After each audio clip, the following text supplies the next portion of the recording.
What's up guys, Josh Mosman here, and I have all kinds of information that you need to know about the 2022 Honda CRF250. So in This Week in MXA, episode 32, presented to you by O'Neill Racing, I'm gonna give you guys all you need to know about the brand new bike, and then we're gonna be riding it in just a few short days, and we'll have a video coming out next Thursday with our first impressions about how the bike worked on the track. This bike has been known over the years for having great handling, but the CRF250 has always lacked in the power department, especially down low. The horsepower numbers on the 2021 and 2020 CRF250s are actually really impressive, but the power is kind of hard to feel while you're on the track because it lacks bottom end and it signs off earlier in the power than the KTM, Husky, Gas, and Kawasaki models, which all rev up to 14,000 RPM. We've also complained for a while that this bike was too heavy on the track, but we do explain that the weight is distributed well, so it has great centralized mass on this bike. The bike feels light in the air, it feels great in the corners, it's super well on handling. We rank this bike super high, but the extra weight that it has makes that slower engine just hurt that much more, makes you feel really hard to get out of the corners and go fast down the straightaways. So even though the CRF250 isn't as slow as it feels, the 2021 and 2020 model CRF250s have always been rated as great bikes for novices and riders who are just kind of getting used to racing, getting comfortable because they're super easy to ride and friendly for the average rider. The 2022 CRF250 is the 6th generation from Honda. Since they started making 250 4-strokes back in 2004, this bike has always been one step behind the CRF450 in updates. So when we saw the all-new CRF450 last year for 2021, it was only natural that we would see a 2022 brand new CRF250 this year. Getting into the details, the bike is all new with a redesigned engine, new frame, and new bodywork to match the 450 styling. The engine was made to produce more low RPM torque without sacrificing top end power, and the chassis was also updated. It has a single exhaust system instead of the double exhaust system, with weight savings going all throughout the bike. So Honda, they explained that they have about 8 pounds cut off this bike,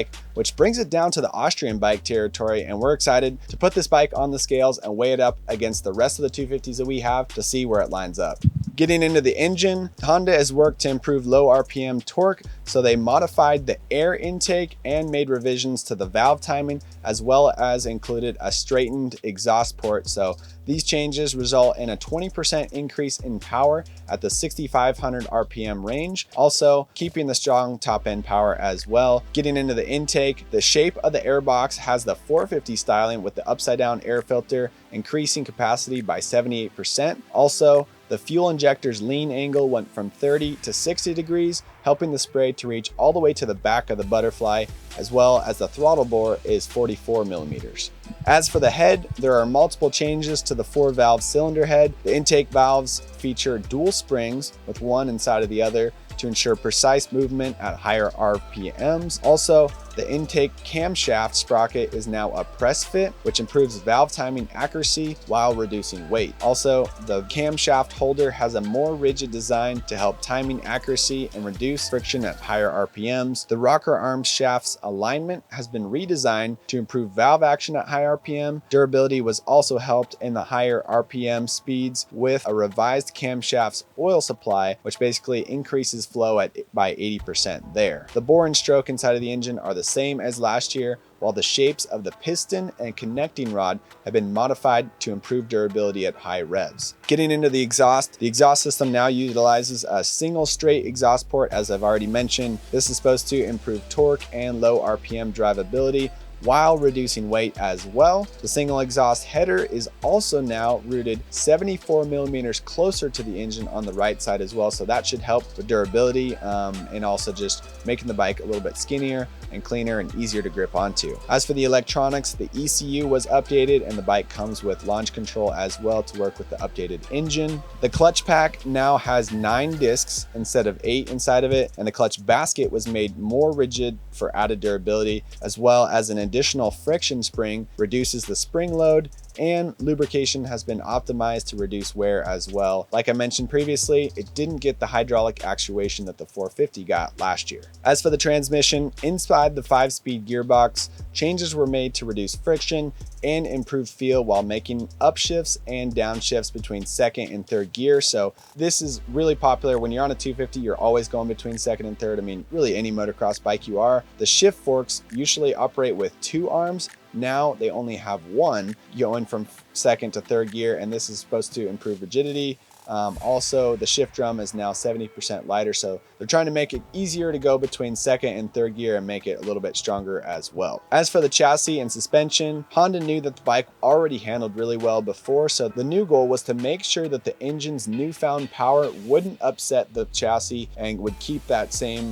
great feel that we had before, while also reducing the overall weight of the machine as well. So now the wheelbase on the CRF250 is 10 millimeters shorter.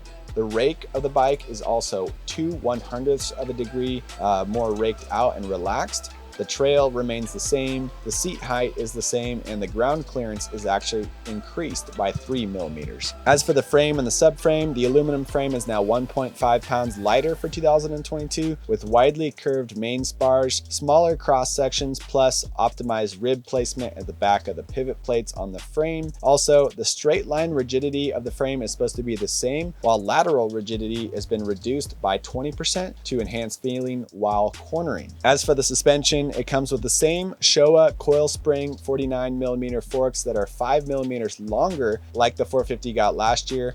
Also, it comes with triple clamps that have been redesigned.